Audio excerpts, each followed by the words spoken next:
Good afternoon, everyone. James Hicks here. Welcome to another edition of the Digital Collective. We are having part two because part one was so well received of the content creation workflow. And I've got our stellar crew behind the scenes right now, ready to chop it up, ready to give you some best practices, ready to give you some insight, and really to dialogue with you as well about how to utilize all these tools, either hardware, software, and or services for those within the content creation ecosystem. I must say a quick shout out to everyone who's joining. I see that we are utilizing some new technology from Restream pairs, and we have actually brought in a couple of our guests streams into this environment as well. So we've got folks coming in from all over the place. So shouts out to you, StewartVideo.com. Well, you were second to make a comment. Okay, well, you were first. I brought you up first, so welcome, Stewart Video. In the trading, hello, good to have you, good to have you. And look at this guy right here. We got the man himself, Mr. John Venturini. Good to have you, sir. Awesome, fun things. I know that guy. Maybe we'll get a chance to talk to them in a little bit. But and then the friend of the channel, Laura Williams, always a pleasure to have you here. Let's not delay. No one came to see me. You guys all came to see these stars behind the scenes. So let me just bring them on all together and say welcome, Derek. Welcome, Matt, welcome. And Robert. Howdy. How are you guys? Fabulous. Hope you're doing well, James. Always fun to be here. It's Friday. It's Friday. We're ready to go. See, there we go. Right. You Derek, came on already drinking a glass of something, some type of cab. I can't make it happen. It's without a little glass of some, Cabernet to get the weekend started. So it's how we roll. I'm on the West Coast. I'm still drinking coffee. So.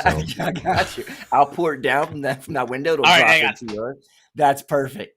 Okay. I love it. I tell you what, let's go ahead. And I don't want to make any assumptions. I want folks that are chiming in to get a chance to get to know who's on the panel today. So I'm going to start to my immediate left and we'll start with you, Derek. If you can just tell the folks real briefly that elevator pitch of who Derek Floyd is.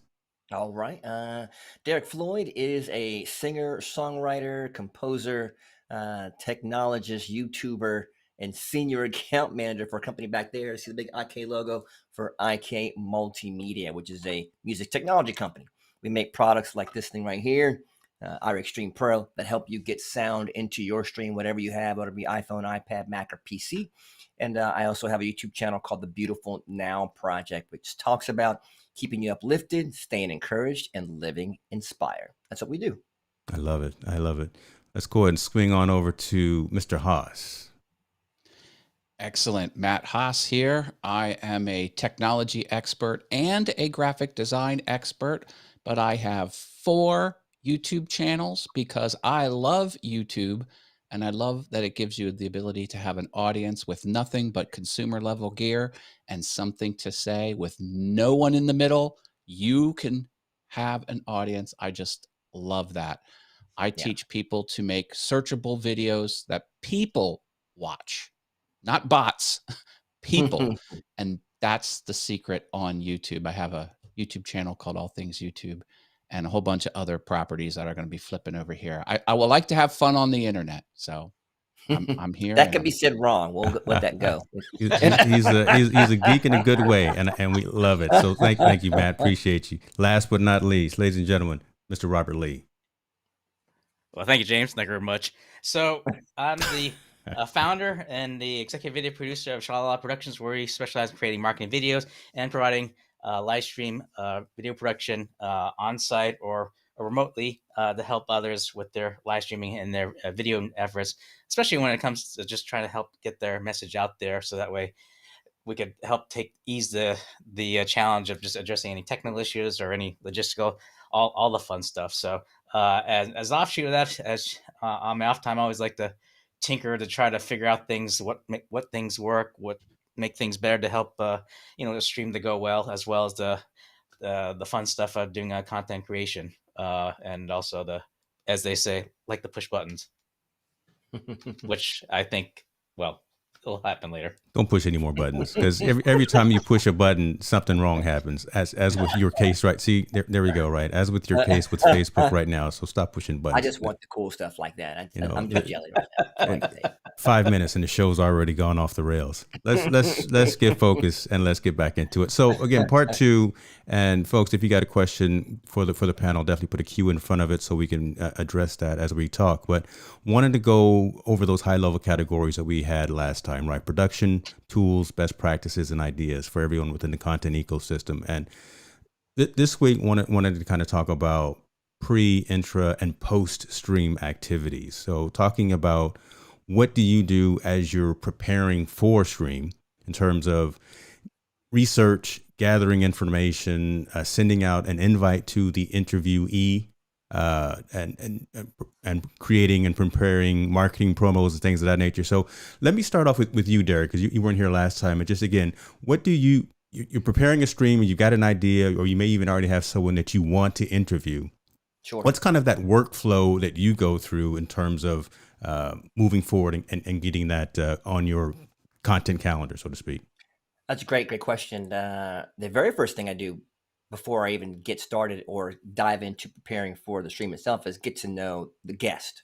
So I try to do my research on the guest, make sure I have the right information, make sure I have a really great set of questions that will keep the guest engaged and those that are watching engaged. So, that always takes a little bit of prep to make sure you know how the guest is going to feel and make them comfortable. Once I have those questions together, I dial them and send them to the guest right away, normally 7 days prior, so the guest can feel comfortable how we're going to flow the interview. After I've got the questions over, then I go into pre-production stage within Ecamm. I write out the script, not 100%, but a really strong outline of how I'm going to flow through it. And when the script is built, then I can look for images or context where I can put in the scenes. Because of course with Ecamm, you can, program those scenes into buttons as you go in with Stream Deck. So I basically pre-produce the entire project before he even gets on, or he or she gets on the screen. So all my scenes are set up, all my drops and, the lower thirds and all that stuff is already in there. Let me back that up a little bit, because you went into a whole many different avenues right there, and Ecamm, right? I mean, just the capabilities of that plus the Stream Deck. But I actually want to dial it down just a little bit more, because you said when you gather that research and you gather that information, are you old school pen and paper? Are you using something like just Apple Notes? Are you using like a platform? Man, I think we need to have that kind of conversation as well, so folks have an idea of what rock stars like you guys are using. Apple Notes. I put the person's name at the top, and okay. I Google them. I know that sounds super simple, easy, but I want to know what the world knows about that person. So you put a person's name in Google and everything drops down, right? Whatever the world knows. And then you can kind of gather what's already been said. And then I try to ask the questions that Google didn't know. Okay. So it makes it more engaging. You know what I mean? I got you. Okay. I apologize for interrupting, but I wanted to not make that assumption. So folks, because there's so many tools that are out there, right? And I'm guilty of this. I've gone through so many of them over the course of my career, my profession as well. I'm flipping back and forth now as well, but just wanted to have that dialogue. I love that. And the funny thing, why I use Google Notes or why I use Apple Notes is because it's on all my devices. And it's so free. If I'm somewhere and I got to jot an idea down, Yeah. by the time I get home, it shows up on my computer. Good point. So I don't have to do a bunch of fumbling around. So like you said, all about workflow, I got to cut down as much of doing something 3 or 4 times as possible. So if I'm putting everything in one space, it's going to be Apple Notes, because I know it's going to show up on my phone when I'm on the toilet taking down ideas, whatever. It shows up everywhere. Yeah, that's real talk right there. So we Come on getting now, real, we all folks. think on the toilet. Let's just be real. Yes, sir. That's where the real work gets done. I hear you. Pretty much. There you go. See, Robert There he knows goes. when The show's gone off the rails again. something. There we go. We're in the toilet. And then now. I get to the office and it's right there. So that's how it works. Good one, James. Awesome. But that's definitely the pre-production work of getting that together and really building out the whole segment before I get to Stream Deck, before I get to Ecamm. That the thing is laid. It's like a storyboard, like you do when you're doing a marketing campaign. Yeah. I build the storyboard first before I even get over there. And once the storyboard is built, then it's built into Ecamm. I really like to do as much pre-production as possible, so when I hit done, it's ready to go. I don't want to do anything. I try to do as least as possible once I hit done. Got you. We're going to dive into some more of that as we continue down the conversation, because you brought up some hardware and some technology that, yes, I think resonates with 99.5% of the folks out there in the content creation world of Stream Deck. It may just be hotkeys, but those hotkeys really make our lives so much easier. So we'll talk into that in a minute. Matt, what about you? I know you've got a little bit more of a complex configuration, but you've actually made it very straightforward and very, very simple for what you do. Let's talk a little bit about that. Yep. I am a business analyst in my day job. Shh, don't tell anybody. But basically, I make sure everything's done better, faster, cheaper. And I too have streamlined things as much as possible. I'm a Google Docs freak. I love Google Docs. They're super shareable. You know, you can collaborate. So I do lean on that heavily. As far as guests go, I only have guests on my YouTube one time a year.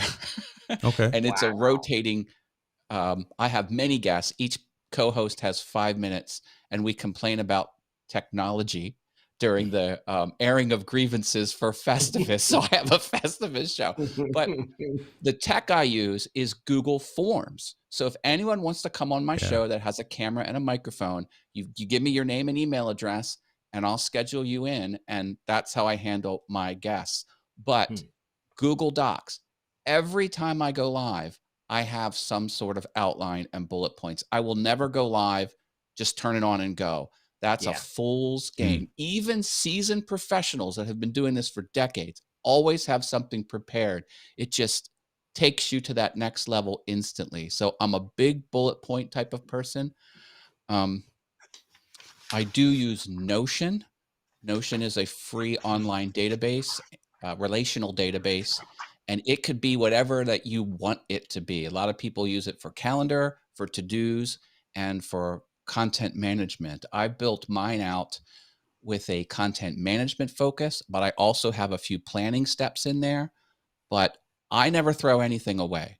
Every video I've created, I have archived in multiple places, and I have all the supporting material, all of the layered Photoshop files. I don't throw anything out. And you have to know where all of this stuff is. So that's what I use Notion for. But piggybacking on top of that, I have some steps where I can do development and then actual published. And so Notion kind of keeps me on track. Now, I'm not sharing Notion with anyone. If I needed to collaborate with someone on a design project, I would probably use something else. And I've used some other things in the past, but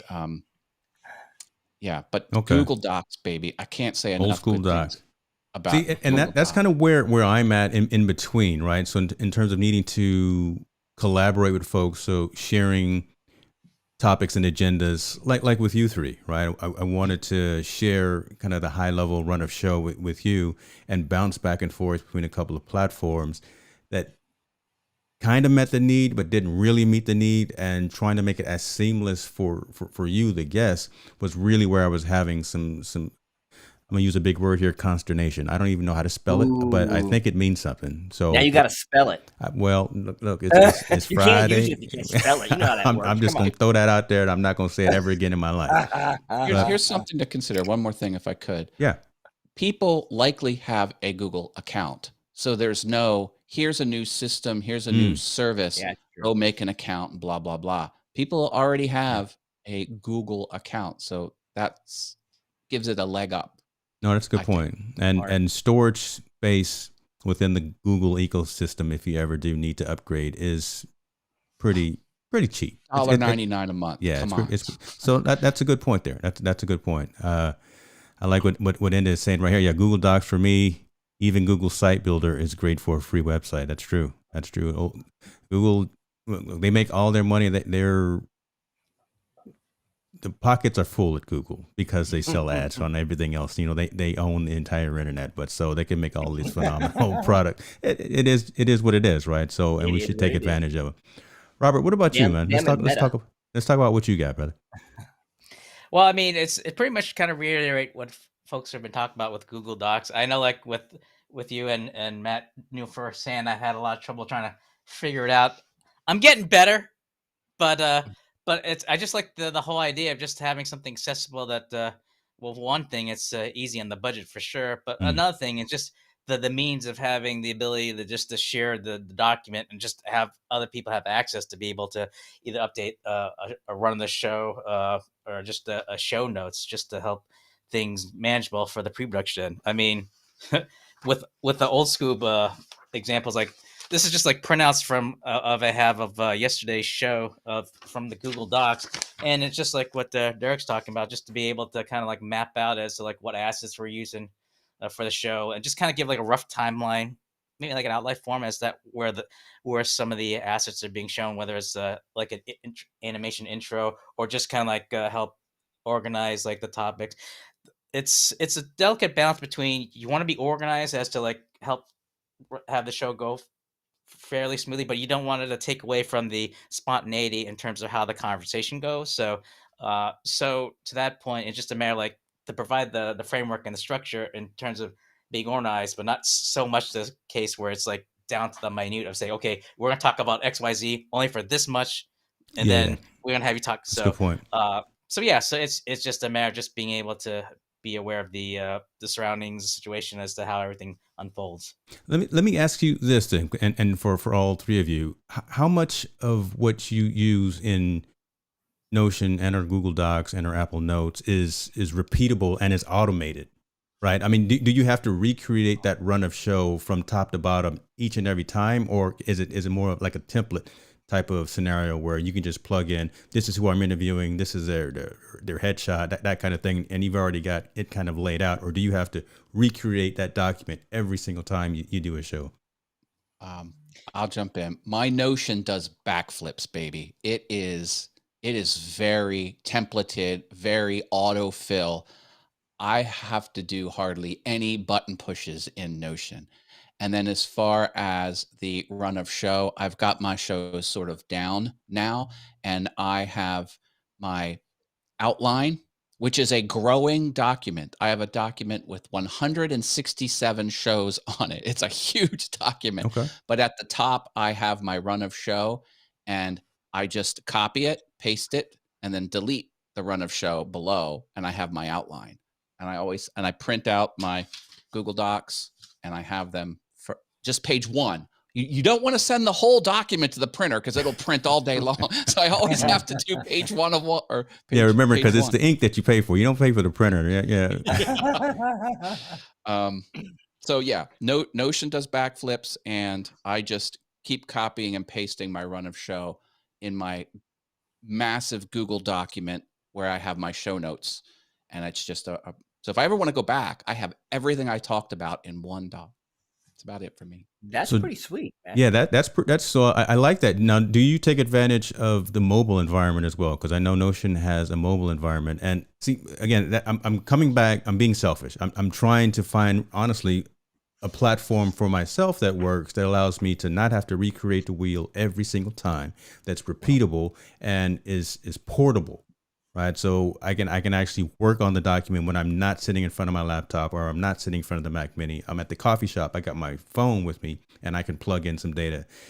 The mobile app for Notion, is that? Never tried it. Okay. Interesting. Okay. Because Notion doesn't run my entire life. I use it for show prep, and I'm usually here sitting down in front of my computer. But hey, you got the wheels turning. Maybe I'll fire that puppy up and try it out. Give them 2 days, folks. Matt will have something fired up in 48 hours, right? Yeah. And I would throw in, Apple Notes is pretty flexible. I have a doc that just says outline notes, and then it says outline in the middle, images, question ideas. And so it's separating that space, and that lives on my phone or my computer. So if I'm at the coffee shop and I'm jotting down, I jot down ideas or jot down the questions. If I see an image of something pops out, I can drag it, drop it right into Apple Notes. And when I get back, it's ready to go. So Apple Notes isn't super intuitive, I guess. It's just simple. And for me, I just need to get in and out. Kind of like Google Keep. Right. I just need a scratch pad. Okay. So for me, a scratch pad is all I need, because I'm normally somewhere else and I can just jot it down. And I just love having it right when I land, and I can finish my thought process. So it just keeps it simple. I'm not as cool as Matt, though, where I have all the stuff from all the questions I've asked. I do tend to keep some of the bigger episodes. Like if I interview a celeb or something, I try to keep those so I can go, okay, if I got to go back to that or look up a question, I keep them. But I should be like Matt and log them all. It's kind of a good way to think about it. It sounds like it's a lot more work, Matt, but I probably should be able to do that and log all that. I tell you what, I see Matt raise his hand like he was in class because he had something he wanted to talk about. But I have to do this and have to pause the show right now and give shouts out to INFOtainment because this is, ever since I've been monetized, this is the first official super chat that I have gotten while going live. So appreciate you, man. Thank you, sir. I appreciate you very much. That means I'm bringing value, hopefully, to the community. Oh, and Robert's got his fire that's paused. I mean, you're bringing the fire, so it's only appropriate. So. And he's gonna want his money back now. Don't do that. Okay. Appreciate you, sir. Appreciate you. Thank you very much for that. Props. What? Go ahead, Matt. Well, give my props. Okay. There you go. See, Derek got me thinking about the ease of use when I'm out and about.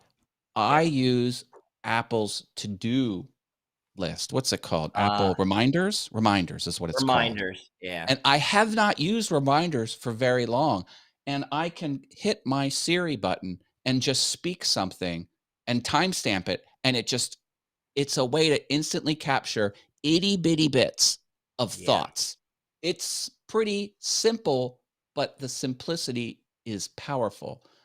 And that's, you can't do a whole show in Reminders, but if I'm out and about and I have a thought, I will say, remind me in 2 hours, blah, blah, blah, blah, blah. And it's there. I love it. I love it. Quint, I see your comment here. I've starred this as a favorite. We're going to come to that because I want to cover a couple of things, but just shouts out. I see you, brother. And we are definitely going to get into that because that's a great question about preparing for what happens when you're live. Let me ask you guys about, so we talked about the notes, we talked about the prep part. Do you actually use and take advantage of a content calendar? I know it's a great idea, and this falls under the best practices piece of kind of the categories that we're talking about. Do you actually use? Mine's a 5-second reply. I have Notion, and sometimes you can view the content in a calendar format. Does the trick for me. That's all I do. Notion. Okay. Content calendar in what form, James? Like, I mean, I use iCal and it doesn't really, I plug in the stuff I plug in the specific auto things I need to remember. Like on Thursdays is my stream. I have those auto populated. On Mondays, I have my life hacks come out auto populated. But you mean just to see what's happening in the month, or so? I mean, kind of like a planning mechanism, right? So beginning of December, you say, I want to do a show, or I'm going to do a show these days. I've got this potential guest. I want to post some micro content on Instagram, on TikTok, and you actually kind of plan out that calendar utilizing a tool. Robert, I know you use something like you use Social Bee. I use a platform called what is it called? Content Studio. There's Hootsuite. There's a lot of these platforms that allow you to kind of have a. Canva has it now, actually, right? Canva actually has a content calendar integrated into that platform. But do you use something like that and find value in thinking ahead? And it's not a loaded question, right? It sounds like it may be loaded, but of actually having something planned ahead where on Wednesday at 8 o'clock a.m., I'm going to push out this TikTok video that talks about the show coming up. Question. I use Hootsuite faithfully. All my content goes into that. Wow. All is scheduled across the month. So like everything for the rest of this month is already up there. So everything coming from all of my platforms, Facebook, Instagram, Twitter, YouTube, all of it's set up in there. So it all goes out. So by the time I've pre-produced content, the only thing that doesn't go out there is the live event, but the live preview comes out or the live promo goes out. So everything is scheduled in there from the get. I would die without Hootsuite. It's just too many platforms to keep track of, too much to know what's going on. And when I get done plugging everything in the month, I can look at the month and say, okay, I'm light on 2-minute interviews. I could probably use a couple of image ones here. I can pull back and see and manage the month rather than just manage the day or the week. So let's, before I go on to this next thing, and I want to, again, not assume something and let folks know you're vested in Hootsuite. Right. Hootsuite started out as a relatively less expensive platform, but Hootsuite, you actually, there's a monthly, annually kind of subscription Yeah, that I am comes all with the that. way in. So if you want to use that platform, folks, like something like that, or a Sprout Social, because I know Sprout Social is out there as well, it's going to cost you a little bit. So put it to work. Don't just use that. Don't just have it Yeah, installed on your machine without utilizing yeah. that. So I want to put that out there as well. And shouts out to Gary. God, Gary Jones Jr. is in the building. Come on now, super Let chat, me super chat. drop him. Appreciate you too, sir, coming through, showing support for the family. That's what we do, man. We just out here trying to provide some value and bring some quality content to you. So thank you very much, sir, as well. Robert, what about you? Do you use? Well, I mentioned that you use Social Bee. So talk to us a little bit about your efforts with Social Bee. Yeah, I mean, the infrastructure is in place where I can use Social Bee to whether if I know well ahead of time as to what the content is for the show, then I can kind of map out as to, okay, do I want to do like a quick live stream to promote the show, to plug it, or do I want to promote the show, whether it's like a teaser kind of a Mm-hmm. doc, or maybe a combination of such. But so at the very least, I know like the structure's in place to be able to do that. I think then it's just usually just a challenge of just trying to find like what content that we're pushing out in terms of the timing to be able to utilize it. Sometimes like some shows may come together fairly quickly that I don't have a chance to be able to utilize it, and so. If when I do have a show where I have it like 3 or 4 weeks in advance, then it gets the creative juices flowing. Like, okay, I can schedule this post that go at this time of day, Yeah. and then just knowing where I'm going, like where we know like LinkedIn is a different audience as it is to like a Twitter, Facebook, to modify the message, or just maybe doing some testing. Like, okay, maybe I should try testing a text post there versus one that's more visual intense, and planning accordingly. So, but yeah, it just really, I think what really boils down to is the timing as to when I know I have all the information, the materials as to what we're going to be have for the show to be able to plan in advance. So, Okay. so there's a lot of strategy involved to be able to make it work. Makes sense. Makes sense. So I ended with you consciously, Matt, because you have a handful of channels. You've got a good book of, I'm gonna call it book of business, right? So how do you manage that book of business in terms of that planning aspect? Yeah, you use Notion to do all of the framework and do all of that planning piece, but plotting stuff on a whiteboard or plotting stuff on this content calendar. Do you do something like that? Well, I am more of a track what I have done rather than forecast what I will do. Now, I do forecast. So I usually have a few objects on there of thoughts and ideas across my 4 YouTube channels. I do not recommend more than 1 YouTube channel, maybe 2 if there's a business reason to have 2, but that's rare. Don't be like me.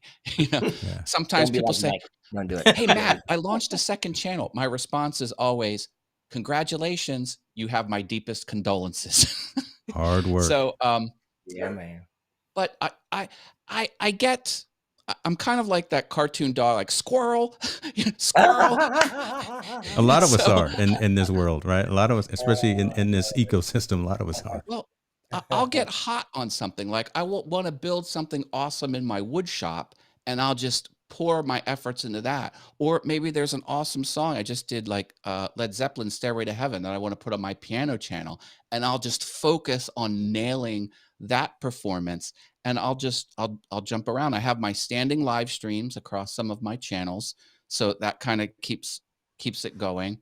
But I will just put a few things down across a few of my channels in Notion, just so I have it recorded, and I'll mark it planning or in development, depending on how far I'm into it. And then see, I'm at the point where I'm not starving for things to do. I have so much to do. Okay. Like that's not my problem. My problem is choosing what to do next. So Choosing what I don't know if that answered your question. Well, you didn't, but that's all right, because again, we're looking at, and I'm gonna put you big because right behind you, you've got all of your channels going across your big screen there, and oh yeah, I'll I got put- this too. so These are all the. it's See, not look like at you're that. bored, right? Right. Show Awesome off. wood things, Show all off. things YouTube, Show off. piano awesome. This guy is.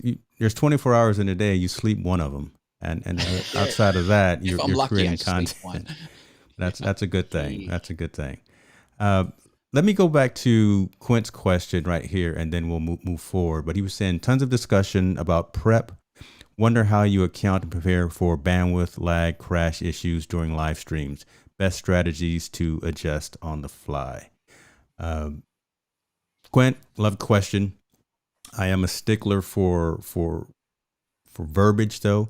I'm in the enterprise technology field, so we're going to scratch that word lag, and we're going to say latency. Sorry, I love you, brother, but I know what you meant. But let's talk about that, right? I mean, we're live, right?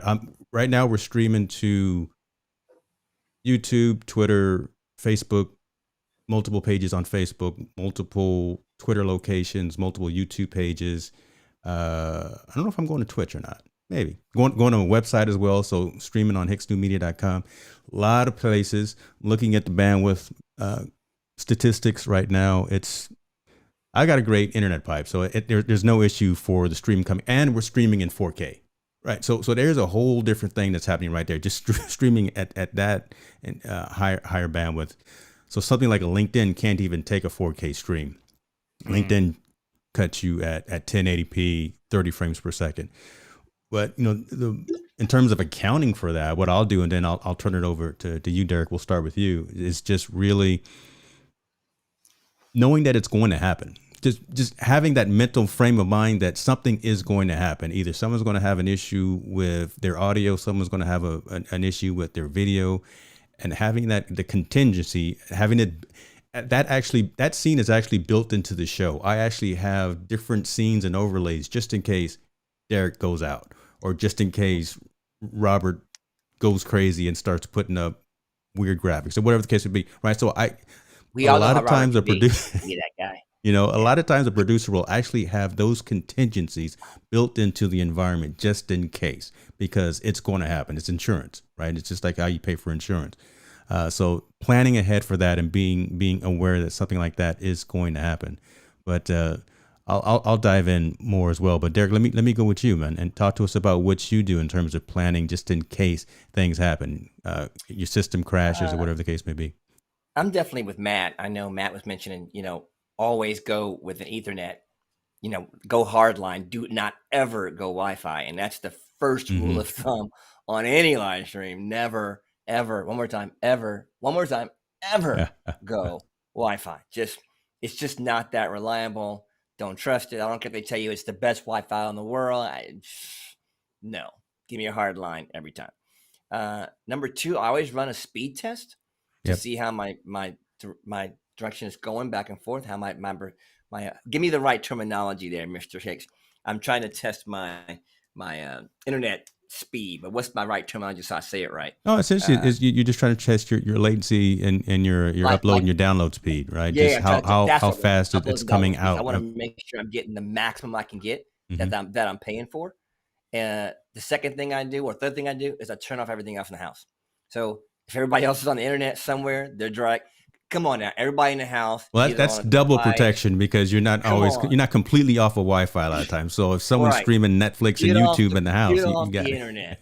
Don't be watching a movie. Don't be farting around in the office.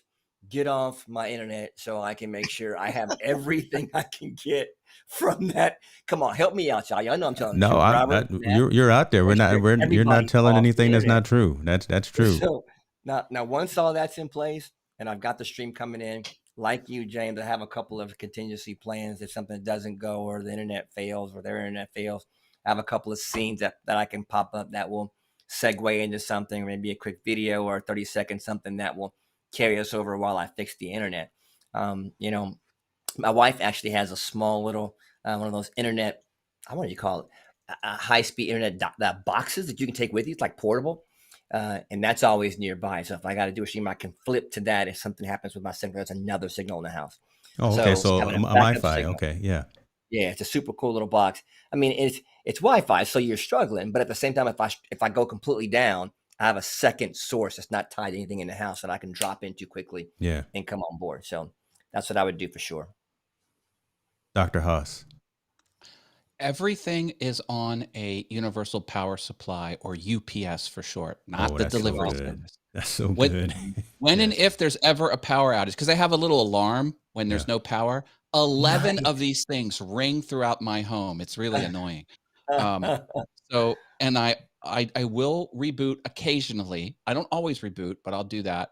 Always make sure you're on Ethernet and Wi-Fi is down. I do have the ability to connect to my phone's internet through its hotspot service through my carrier. Mhm. So that could be a problem, but internet issues usually don't plague me, knock on wood. Things that trip me up is I'm streaming to the wrong service. Like I don't have Ecamm set to the right output. I'll be going to Facebook rather than YouTube, or I won't be going to Restream. So that trips me up. Sometimes I'm muted. That trips me up. So I have a list of 18 items I do before I go live. Eight of them are outside of Ecamm, my streaming software. So this things like the lights and things like that. And then 8 of them are things in Ecamm that I go through and I check. And that minimizes the risk something's going to happen. Doesn't eliminate it, but it minimizes it. That is perfect segue, because that's obviously the next conversation from about a tech check. But I want to let Robert chime in as well, because there's one thing that no one's mentioned yet that, again, it's so simple that really helps, that folks need to keep in mind as well. So, Mr. Lee, how about you? Well, maybe the answer, maybe a segue to the tech check, is just the ability to take advantage of your pre-production, of just identifying what assets, resources you need for your production. So that way, if you can troubleshoot as to what potential problems may cause, that you have a chance to iron out of it. In addition to that, I always love to have like a redundancy. So like, for example, I'm using these behind the ear headphones, but if you pardon the expression, crap out, I have another headphone ready to go to be able to pop in, so that way we won't get any feedback from anything else going on. If the camera had crapped out here, I've got a camera behind this camera that I could get ready to go to either plug in, so that way we wouldn't have a problem with a video connection. I have like a different reference monitor, so that if one were to go down, I have another one back up. It's overkill, but as they say, anything can happen, will happen. So you want to be able to try to safeguard and minimize any unnecessary anxiety of your live stream by having things ready to go to be able to keep the live stream going. And to your point of tech checks, I mean, a lot of it, when you do that before the show, it helps you just try to like nail down any potential issues. Like Matt had mentioned before, like, there could be issues with the audio or video, like being mute. Like yesterday's show, I was fortunate that Matt caught a show that I did yesterday with another co-host, and the audio went. And so luckily, as a backup plan, what I had done was I had used vMix to run the production, fed it into Restream, so that if for whatever reason, if something were to go wrong, I still would have the ability to be able to push a video out, because my co-host, I could send a Restream link that they could be able to get into the show, establish another connection into the video, have them go on, and then I could at least go behind the scenes and put the fire out while she's going on. So it's like little things like that to just be able to plan ahead, to just try to figure out like where the problems are, to be able to just be proactive, to be able to keep the show going. And then when all else fails, it's always good to have if you don't have like a backup stream, because it is quite an investment to have something like that. If you have like another channel or another avenue to pipe the stream, then it may not be a perfect solution, but the fact that you at least can direct audience members to go to another channel to watch the show, it'd be a disruption as to where they're watching. At least you can keep the show going. Not an ideal solution, but at least you have something in place. Right. So a lot of it is like through repetition, through different scenarios of where the problem could come up. You get that much better as to how to handle it, to be able to do the next show better. Yeah, appreciate that. But you touched on something that I'm gonna call kind of a 201 level situation there, about having a backup environment running, so just in case something goes wrong within your infrastructure, right? Still having the audio coming in through a hardware or a software platform, so you still have a clean show, right? Just because it's not going out to YouTube or to wherever the case may be, you're using some infrastructure. Like I'm using Rodecaster Pro, and I'm actually recording everyone's individual audio channel right now separately onto my Rodecaster. So if I use your word, if I crap out, oh well. And when I cut this up into micro content, I can pull Derek out, I can pull you out, I can pull Matt out, and still have that clean audio segment. So that's I'm gonna call it a 201, kind of 301, a higher level type of a conversation that you should definitely put yourself out there. You got to buy me a coffee, or you got some type of service that you offer through Shalala to actually coach folks on that, because that's an interesting thing, and that's actually something that folks should not take lightly of if they're looking at doing content creation and want to ensure that that stream is reliable and is out there. I appreciate it. No, I mean, they could reach I'm trying out to make direct me. I'm trying to make you some extra Christmas cash there. Right. Take it, bro. I just do the softball at you. I appreciate. Okay. No, I was gonna say, like, they can always contact me through my website, the schedule appointment, and it's just a matter of just having that conversation, to understand what the challenge is, to be able to work out a plan, or at least to walk through it. Because the best thing to learn is just to be able to do it hands on, and I find it that if you're able to do it like a one-on-one, or at least create a scenario where you can map out or try to simulate the problem to be able to have something tangible to be able to work with, it is always a nice thing. Like I know, like now you're milking it, dude. See, Yeah. okay. Now you're just milking the whole situation. Okay, just take the flowers that I gave you, man, and put them on the table. Can I ask Matt a question before we move off from this thing? Sure. Super important. Because you brought up something that you said, what if the stream that you set up in Restream, or like it fails and you have it connected to, you're using Ecamm and you didn't set up the right direction to go out? Like when you set up Ecamm, and maybe everyone that doesn't use Ecamm, but there's a section of Ecamm where it asks you to choose a destination. And if you've pre-set up in Restream where that's going to go, that destination shows up in Ecamm, correct, Matt?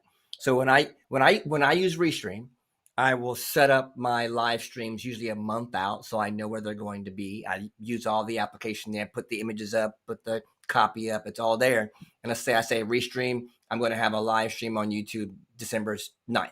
So in Restream, it shows up, and when I open up YouTube, it's already there. Right. And then when I open up Ecamm and hit destination, that destination is chosen there for me already. Correct. There. Do you use that, Matt? And how does that, and has that happened where you went to that destination, but it stopped and you couldn't get back on that stream? Well, the thing is, you have to make the destination choice properly. Because when I first got on Restream, I set up Restream and I was going to go live now, like I didn't pre-schedule it. And then I went over to Ecamm and I hit go live, and it wasn't working. I was going to open a ticket, and I was like, oh, you have to choose Restream in Ecamm as the destination. But I've never run in. I think your question is, how do you fix something on the fly? No, if you go to the wrong thing, you have to shut it down and start over, as far as I know. Pretty much. Because I've launched one from Ecamm and forgot to hit the destination. And then the Restream was going, and it was going. I'm like, oh my God, it's going to the wrong place. No one's going to see the stream. I'm like, oh, it's all crashed down. Well, so I had to jump back in real quick and tell everybody. One time I went live. I went live one time, and there was no one in the chat. I'm like, what's going on here? Here I was just recording in Ecamm. I didn't even choose a destination. Yeah, look, there you go. Right, so there's some talk right there about us getting caught in ourselves. The thing that I was wanting to see if someone brought up was really about your Chrome browser or your internet browser and all the multiple tabs, making sure that those tabs that are not necessary are closed, because especially something like Chrome, which is a resource hog, just every single, they say they're working on performance, but they're not, right? And it's just not, right? When you've got video playing on a particular tab, when you're trying to monitor maybe your stream in another tab, you got YouTube open, that's pulling a lot of resources from you. And if you don't have that really high internet pipe going up, that's going to take all of the resources, because it's trying to allocate that. So that's one that I would add to, again, just making sure that issues while going live don't really affect you. So the modern Macs have really minimized the problem of application resources. Not talking resources as an internet pipe, but hogging computer resources has really minimized that. But for my show, I'll quit Chrome and call it back up, and then only open the tabs I plan on sharing during the show. Like I'll have my website up, my Patreon, my Facebook group because I like to pop over to them, and Mhm. I'll just shut everything down, mostly just to have a clean experience. But I'm also doing it because each tab is taking up resources. So Good I point. will do that. That's a Good good point. Good point. That used to be a big problem under the Intel architecture. It's Definitely. less of a problem now. M1 Max are so much better. Mr. Natividad, good to see you, sir. I like your question here. How do you handle and filter negative feedback? Thinking about creating instructional videos for marksmanship. So that's, man, having a let's talk to the guy who's got 4 or 5 YouTube channels first. Let's go into that, because I know, and I've seen you deal with trolls and dude, unsavory comments. Let's go. I love this question. I love this question. Here's the thing. I put stuff out in the world that I think is going to be helpful, and I put out stuff that I hope people can follow my adventures as I figure things out and just try and learn and just share the process. So I'm not putting stuff out with the intention of hurting someone or degrading someone or bringing someone down or putting something over. So any negative feedback that comes my way, it rolls right off my back. It does not bother me one single bit. You just don't let it bother you. I'm untouchable as far as that. I just think, oh, well, you have a problem with this? Okay, I can't please everybody. I'm not out to please everybody. I'm out to share what I'm sharing. And if you want to come along for the ride, I hope you find it enjoyable. And I've gotten some crazy, I've got yelled at for the dumbest things. I don't lose a wink of sleep. Someone said, I'm downvoting your video because you used plywood. You should have used solid wood. I got complaints that my fingernails were too clean. Someone didn't like my fingernails. I mean, you can't go at it trying to not have people be mad at you. Don't even try. It's just, I don't know. Have a thick skin, right? And know that you're not winning unless you got some trolls and some haters out there. I have one little catchphrase I say in my head when I have a hater, and it has some bad words, but I'll censor myself. I'm just like, F that mother effer. There you go. Oh my goodness. That's what you gotta say to yourself. I'm gonna have to put that explicit tag on this one. No. That's what I have to say. Let me go to you, Derek, man, because you've got a lot of shows, right, as well, and you interview, you talk about a lot of different topics, similar to what I do. And I'm just wondering, when you got someone who doesn't agree with your methodology or what you're talking about, how do you deal with that? First of all, I just want to say props to Matt for managing 4 different YouTube channels. You must be insane and glutton for punishment. I have 3 segments on one YouTube channel, and it's plenty for me to do to keep up those 3 segments. So you are out of your friggin' mind. But hey, good. I'm not disagreeing. Negative comments. The first thing I always say, hey, thank you for your input. I appreciate the things that you're saying. I may not always agree, but I really appreciate how you're coming at with that. Let's talk offline. Maybe we can get together with a solution. Please email me your information so I can get back with you right away. Done. Because I find that if I can diffuse that person and let them speak their piece, but I don't have the time to let them spill the entire negativity on the show, then it's, hey, thanks for your input. I really appreciate that. I may not agree with that, but I'd love to talk with that further offline. Please email me at XYZ so we can talk about that. That at least lets that person be heard. He doesn't continue his rant. And sometimes their discussion is valid. Sometimes it's something I should think about or consider. So it gives me the ability to think about it later. That's how I handle it. So you actually care, huh? Well, it's like I have to be able to decipher. I always use the sift method. Someone's going to pour a bunch of dirt on my stuff, but sometimes in that dirt there's gold. And if I can sift it, I might find something in there. Okay. But if I don't have time to sift in the middle of a show. So let me sift it later. That gives me time. I like that. There you go. Make it plain there. Like my pastor always used to say, make it plain. I like that for sure. Okay. And it solves that person from walking away angry from my show. Yeah. He was at least heard. I didn't cuss him out. I didn't give him any negative feedback. I listened to what he had to say. And the guy can't go away going, well, he didn't even talk. He can't say any of that. He said, well, he thanked me. He appreciated what I said. He has nothing to go against with me negatively because I handled him in a positive light. Good point. Good point. Robert, what about you? How do you deal with the haters, the trolls, the off-topic comments, right? Or someone's trying to take you off of your game, kind of thing? I mean, pretty much what Matt and Derek said pretty much is I would agree with. I mean, the only thing I would add is that the unusual types of posts like the bots or spam where like it has nothing to do with your topic and they're Hmm. just like either like soliciting whatever. And so it's just a matter of like, I mean, I don't I think because of the nature of the language or just because of how it was inappropriate.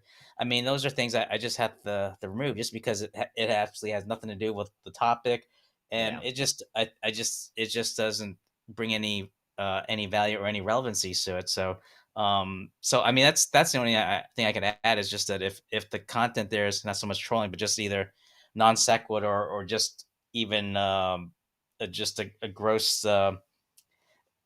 conduct Yeah, is just the things just to watch out for. So, Yeah. got you. but that's the only thing I could add to what the other gentlemen have said. Makes sense. Yeah. Makes sense. So that, I guess, long story short, David, it's going to happen. You're going to have people who disagree with what you're putting out, even if it's the best thing since sliced bread. You're going to have a hater out there. You're going to have a troll. And again, I'll say that statement again. If you're not winning unless you have them, but don't let that deter you from going out there, pressing record, and actually putting out your content, spreading your message. Those folks may actually be the criticism may be constructive. Actually, to kind of use what Derek was saying, right? Actually take it, evaluate it, and say this may help me as well as I move down my journey. So, and I know you've got the thick skin, so you're not gonna let anyone get underneath your skin and deter you. So take it for what it's worth, man. Go out there and create your content and go along this journey. So we've talked a little bit about in terms of notes, in terms of framework, foundation, how we prepare content calendars, going out there and forecasting what we're doing for the next days, weeks, months, things of that nature. I've talked a little bit about infrastructure issues as they may arise, especially going live. And it's a whole different thing going live versus video on demand as well, right? Video on demand, look, you can chop that up in Final Cut or in whatever application that Adobe application, whatever you're using, and make it look 100% perfect. But I love just the ad lib on the spot right now. If something goes awry, I'm not editing this at all. I love that aspect of going live. That's why, again, high percentage of what I do are live streams. But let's talk a little bit about that tech check though, because I think we glossed over that, but there's still some aspects of making sure that before you press record, maybe even after you unpressed record, right after the show, what are the things that you do pre, intra, and post in terms of a technology check to make sure that your stream is going to be successful? Matt, we'll start with you. Okay. If I could do a little bit of self-promotion. Let's do it, man. My to-do lists are free. If you sign up for my email newsletter, you can get them in an instant download. So everything I'm about to talk about is documented. Just sign up for the email newsletter and you can get it. But for prepping for live, I will create a unique thumbnail. I'll do the marketing blasts all over the interwebs, turn on the studio lights. I'll confirm my audio because I have a Rodecaster Pro. It's pretty complicated, and make sure I'm unmuted. Turn off Wi-Fi, reboot if needed. I don't always reboot. Print my bulleted list because I'll never go on air without one. And I'll set my Stream Deck. I have this sleep pretty fast. Anyway, I do that. When I'm inside Ecamm, I have 8 things I do to make sure Ecamm is right. Because look, I make a lot of content across a lot of channels, and I need different settings. So it's never the same. So this keeps me grounded. I make sure I'm at 60 frames a second, 1080p. I configure my copy paste doc before I print it because I got to have that. I configure the countdown timer. I configure the scrolling type. I configure the bald spot cam. I've got a different camera that I use during my countdown timer. The second monitor resolution I have to make sure is correct because when I share my screen like this, I don't like to share my screen being my gargantuanly huge monitor because it makes everything smaller. So to be kind to my viewers, I set, anyways, I do that. And then I make sure the overlay lines up. This you can't really tell, but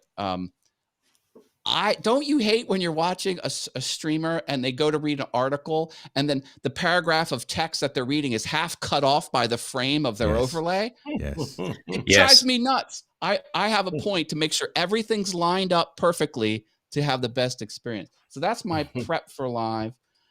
Before I publish, I go through a lot of stuff. You want me to run through them? It only takes a second. Hold on. What's funny about that? Let me just make sure, because the way I've got mine landed. Let me make sure that that's perfectly, because I do kind of obsess about that as well. Yeah. So if I'm sharing a screen, everything that is supposed to be in view for folks to see, right? Because again, we don't do this for us. We do it for you and for the community. So if we're sharing and talking about a story, we wanted to make sure that it's good for you.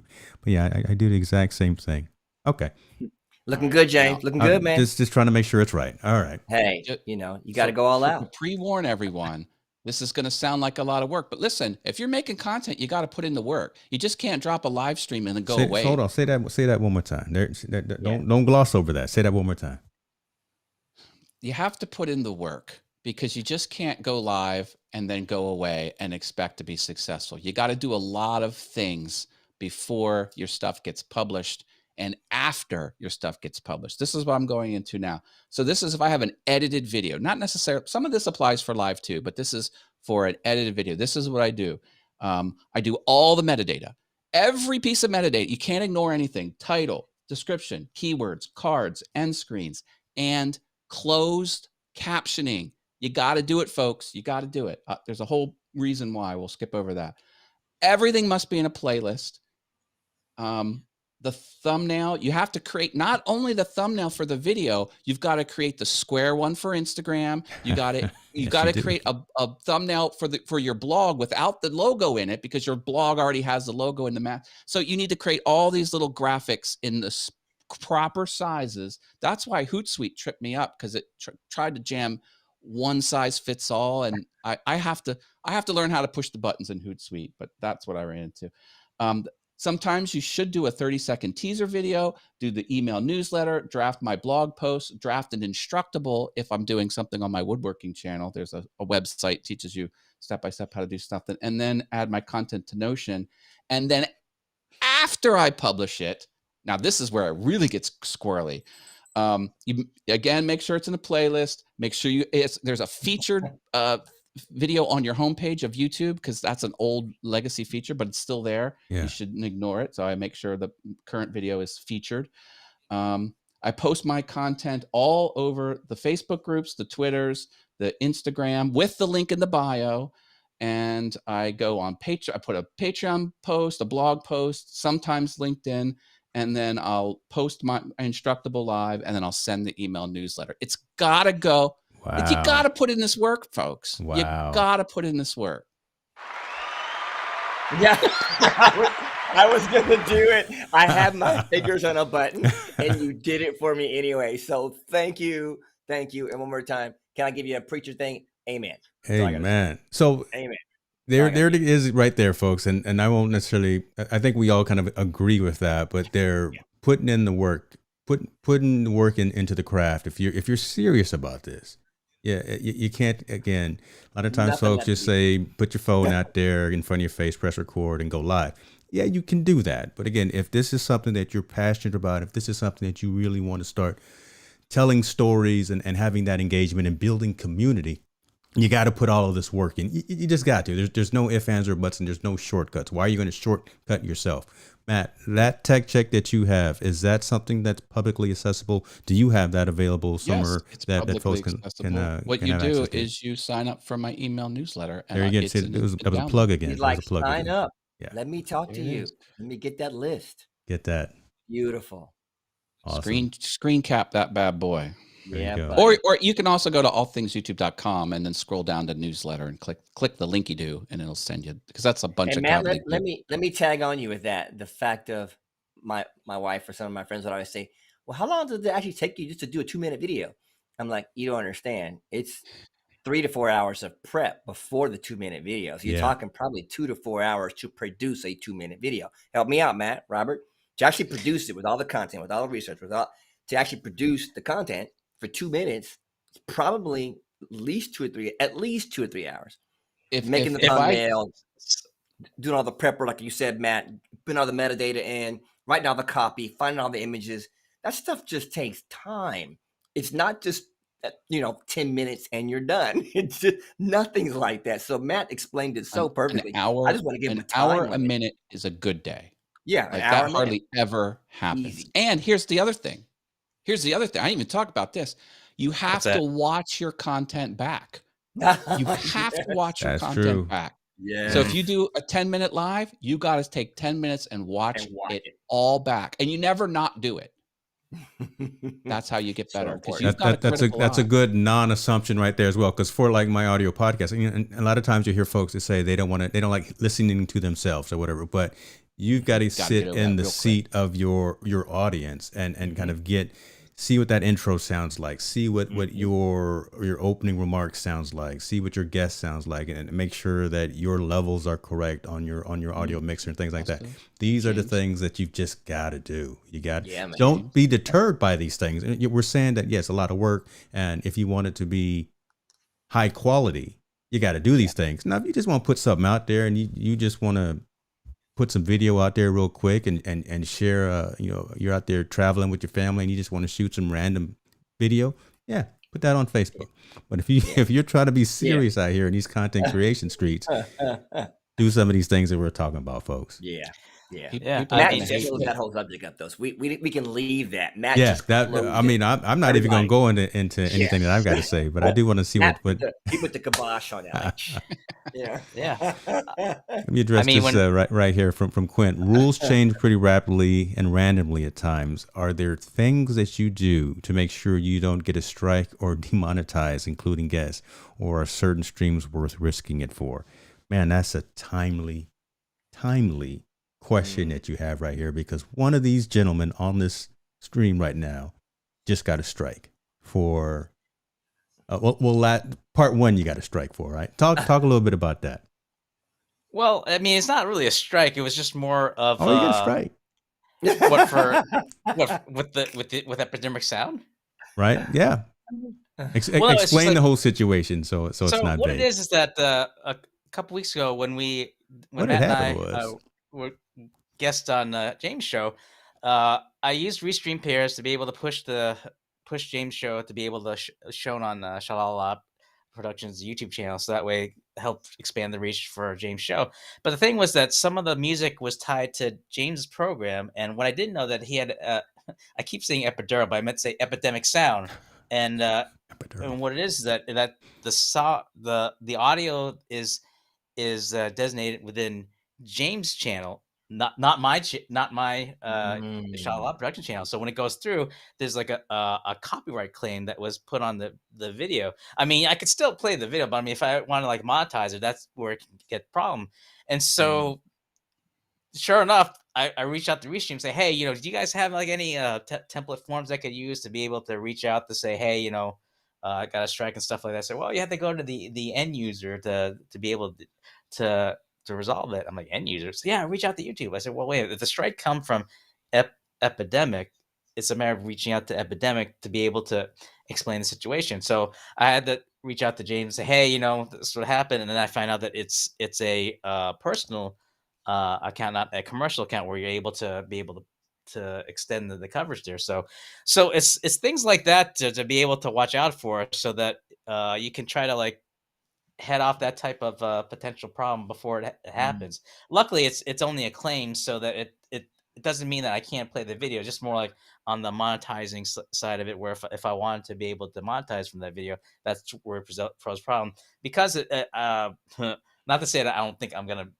monetize it, but I mean, it's not something that I anticipate is going to happen right away. That it doesn't pose a challenge, but it does, at least for like next stream with another content creator or what have you. It's something to be aware of. As far as I know, you can only do one of three things. One, James had mentioned succinctly, where if you just make micro content of it, that's Yeah. something that shouldn't be a problem.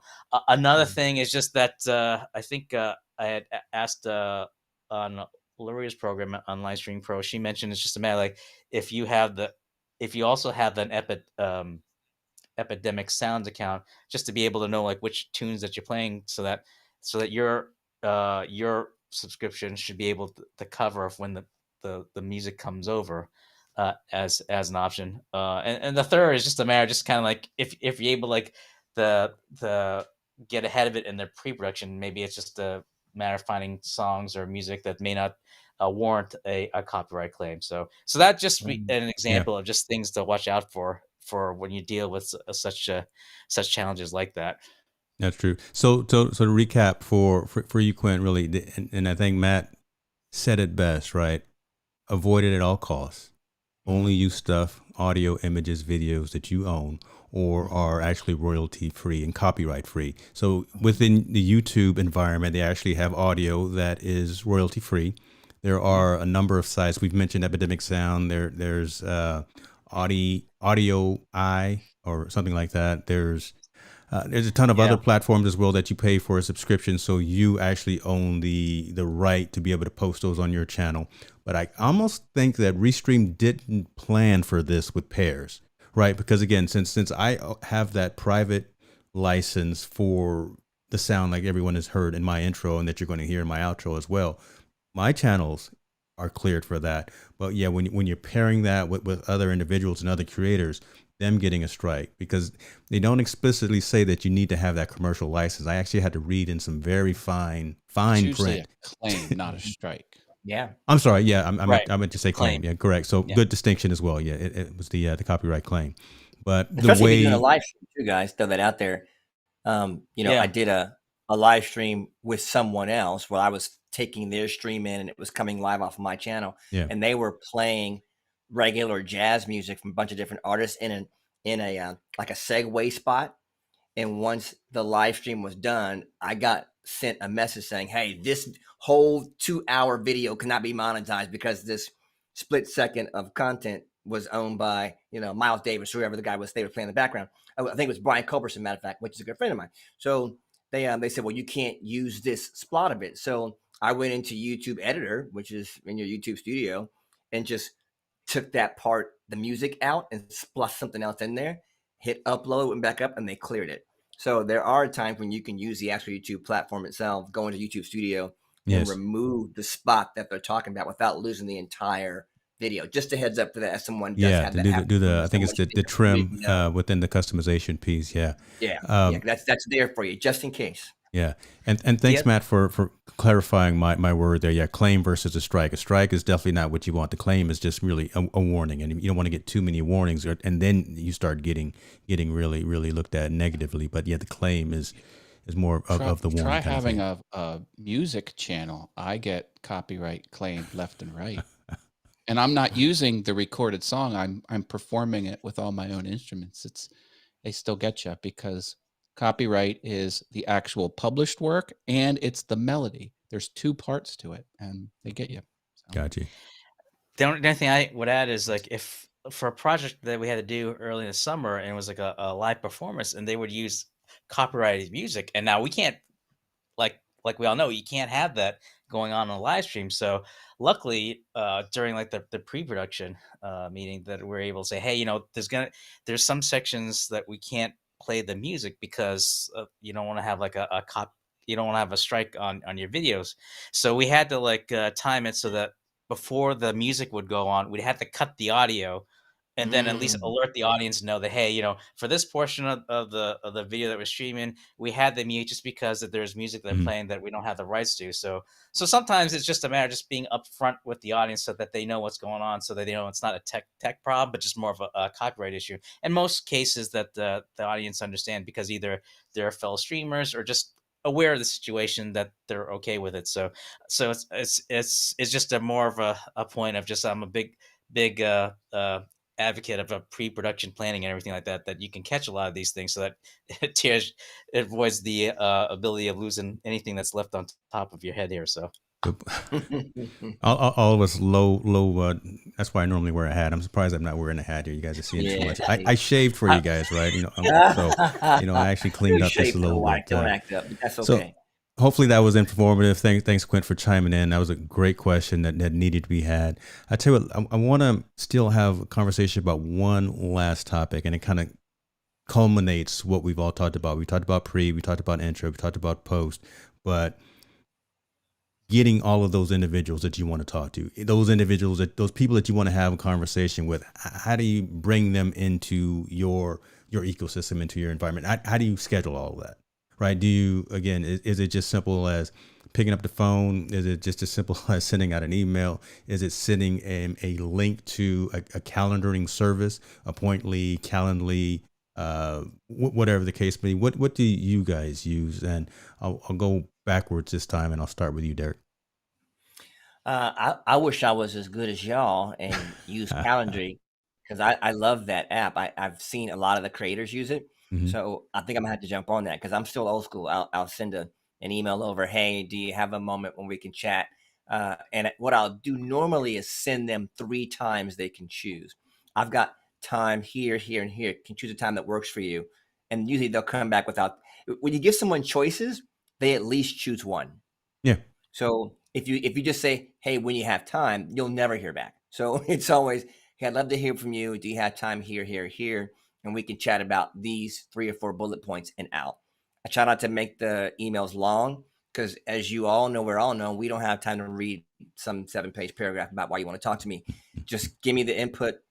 I'm glad you're here. Here's the bullet points. Which of these times work? And I'm out. Gotcha. And that seems to make it faster. But I think Calendly is a great application. I think that's one I'm going to be checking out soon. Yeah, I use it, and then after you guys go, I shall pull up my page just to show how kind of straightforward it is from a deployment on my side. What about you, Robert? I don't know why I'm blanking out here. Yeah, you look like you completely were somewhere else. Are we? I was trying to follow along with Derek. Is like, nap time there for you, sir? I mean, when you get to a certain age, you just kind of like blanking out here. I'm at the punch just because I'm drawing a blank, guys. No worries, sir. No worries, sir. What about you, Matt? What do you use for scheduling your? Well, again, you only do it once a year. I do like Calendarly, though. That's a great service to find the time that works against multiple people. Mm-hmm. It does. But I like the one-man streaming. Then no one lets you down if it's only you. So. Look at that. There, one throat to choke. They're kind of, well, is it PC to say you that? gotta line probably, yourself a lot there. Yeah, Matt, I probably should. I'll edit that out. I probably should. Yeah. Man. I tell you. That's a great service, though, Calendarly. They got something good going on there. Yeah, so here's mine, right? I have 3 items in my Calendly, right? I've got an option for you to book me 45 minutes for a consultation, and that's actually a paid engagement. So I've got it linked to Stripe and PayPal. So type in your credit card information, whatever the case may be, and you can book me for those types of conversations to be on one of the lives. This specific calendar right here will go out. It's an hour-long session, and there's workflows built into Calendly that actually will say, give me your bio, give me your headshot, give me your social media links, and you can't actually submit without putting in that information, right? So you can't just halfway give me the information that's going to be needed anyway during the conversation. So I actually have those built into the workflow. And then, just for a quick 15-minute meeting or something, right? I've got those as well. It's integrated with Zoom. It's integrated with Google Meet. Love all of those capabilities as well. But one thing that they just launched, which will be important to you, Derek, that you were just talking about, meeting polls. Yeah, man. So there's a thing right there of being able to say, I want to give a certain number of days and times. I don't want to share my calendar here just on the line. Yeah, we know about James now. We got you. Yeah, we know where you're going to be at tomorrow. Yeah, I don't want to see that. And maybe some Christmas shopping things that I don't want the kids to see. But meeting polls just launched, right? So again, you're able to now schedule and say, these are the time frames that I'm available. If these match with your schedule as well, put it in and check off and say, yeah, I can meet here, and then I can turn that into an actual meeting, a live cast meeting, or a consultation. So Calendly is great. I'm not an affiliate, so I'm not getting paid for any conversation. If you sign up for it, it's just a great service that's really robust. There's a tons of other ones out there, but this one has a lot of software development around it, and they continue to evolve and continue to innovate. So that's good stuff. So, folks, we did it. I think we touched on a lot of fantastic stuff. Gave folks some good insight into the world and the mind of a content creator. The fact that we are chock full of crazy. But we do it because we love it, and we do it because, again, we like sharing stories, and we like hearing people tell their stories, and we love just contributing to the community. So let me do this kind of in closing, and I'm gonna go around, and I'll start with we'll go Robert, we'll go Matt, and then we'll go Derek. Tell folks where they can find you and what you're working on, and if there's any social link that you'd like to talk about specifically. In your closing remarks. Thanks, James. You're not still blanking out, are you? No, I was just to say Calendly was the answer for the earlier question. I don't know why I'm like. And too bad you're not getting an affiliate link with it, because I would have, But anyway, to your point, in terms of where folks can hit me, you can if you're on LinkedIn, you can connect me with it there. Just send a request. You can also find me on Instagram. I do have a Twitter account. I also share the same surname. And on the YouTube channel, you can just drop me a message there as well, where you can find me on the social medias. So just welcome the help as best I can. Or if you just want to give a shout out as to what do you think of the program, because I'd love to hear what folks are seeing and thinking. Love it. Thank you, sir. Mr. Haas. allthingsyoutube.com. That's I gotta my get website. me some of those. I gotta make some of those little. He is so all my good. links on it. But hey, also jealous. I have this Facebook group. Go ahead and request access. I'll approve you. We've got a thriving community of people trying to boost their business success on YouTube. So that's there for you as well. And I'm all over the interwebs. If you want to see all my channels at one go, you can go to wizardofhaas.com, HAAS.com, and then you'll get all my YouTubes there. But yeah, that's where you find everything that you need. You're a special guy. You're gonna have to match that energy right there, Derek. What you got?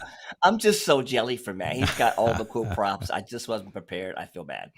So for me, and if you want to be inspired or motivated or uplifted, please stop by the Beautiful Now Project. So it's simple as you see there, youtube.com, the Beautiful Now Project. There's 3 segments there that may be able to encourage you. There's one called Chasing the Impossible, which talks to celebs and people that have walked through some crazy stories and journeys to tell you no matter what you're going through, no matter what you're chasing, you can get there too. There's another segment called Beautiful Now Live, and that's the topical thing where I talk to other people and guests about things that are topical and relevant to you and your community. And then, of course, we try to break down and give you just 2-minute interviews with different people across the planet. So there's lots of encouraging content there. Oh, I'm sorry, and Life Hacks, which is a 2-minute motivational video that you get every Monday if you come and sign in. And it's just hacking the code to a beautiful life, one video at a time. Super small points to just kind of get your brain going. How can I better my life in a small way? So that's what I do on my channel. Would love to see you. Stop by and subscribe. I'm almost at 2,000. Love to have you there. Maybe you can be the 2,000 subscriber and win some free stuff. So see what's going on. I love it, brother. Well, and speaking of celebrities, we just saw Miss Eileen Smith jump in the room there. So we got to give some shouts out to Miss Eileen Smith in the building. So love that. Not leaving you out to venture forward. We saw you too, so we want to give you some shouts out.